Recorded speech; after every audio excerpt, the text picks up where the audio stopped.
నాబాల మీద ఉన్నటువంటి పగను చల్లార్చింది అబిగాయిలు. నేటి స్త్రీలు ఎలా ఉంటారంటే, ఇప్పుడు పొయ్యిలో మంట వేస్తారు కదా, మీ అందరికీ తెలుసు కదా, గ్యాస్ పొయ్యిలు తెలుసు, ఆ తర్వాత కట్టెల పొయ్యిలు కూడా ఐడియా ఉండొచ్చు, అవగాహన ఉంది, మీ అందరికీ తెలుసు, నేటి వరకు వాడతారు కూడా.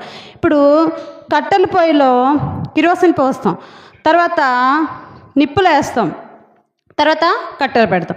ఇప్పుడు కట్టెలు పెట్టి నిప్పులు వేసిన తర్వాత అవి వెలుగుతూ ఉంటాయి. ఆ తర్వాత మనం వాటిని ఏం చేస్తామంటే వెలగడానికి ఇంకొంచెం గొట్టంతో ఊదుతూ ఉంటాం, మళ్ళీ కట్టెలు పెడతా ఉంటాం. ఇలా వెలగడానికి శత ప్రయత్నాలు చేస్తాం. అంటే ఆ కాలడానికి మనం నిప్పులు వేస్తూ ఉంటాం, ఆ తర్వాత కట్టెలు వేస్తూ ఉంటాం. ఇలాగా కట్టెలు వేయడం వల్ల నిప్పులు ఇంకా చెలరేగుతూ ఉంటాయి. ఇప్పుడు మనం ఆరిపోయడానికి ఏం చేయాలి? వాటర్ పోయాలి, అంటే నీళ్లు పోయాలి.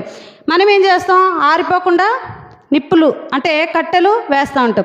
నేటి స్త్రీలు కూడా ఎలా ఉంటారంటే, ఇతరుల మీద ఉన్నటువంటి పగ, లేకపోతే మన బంధువుల మీద, లేకపోతే మన యొక్క తర్వాత మన యొక్క భర్తల మీద, మన యొక్క ఇంకా స్నేహితుల మీద, మన ఇరుగు పరుగు వారి మీద ఉన్నటువంటి పగను మనం ఏం చేస్తాం? స్త్రీలు ఇంకా రెచ్చగొట్టి ఆ పగని ఇంకా మనం ఏం చేస్తాం? ఎక్కువ చేస్తుంటాం. ఎందుకు ఇలా చేయాలి?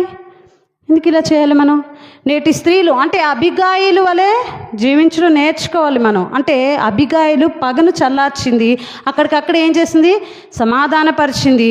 ఆ తర్వాత దావీదు తన దారిని వెళ్ళిపోయాడు, నాబాలు ఆమె అబిగాయిలు కూడా వెళ్ళిపోయింది తన ఇంటికి. అయితే ఇక్కడ ఏం జరిగిందంటే పగను చల్లార్చడం వల్ల అక్కడే సమాధానపరచబడింది.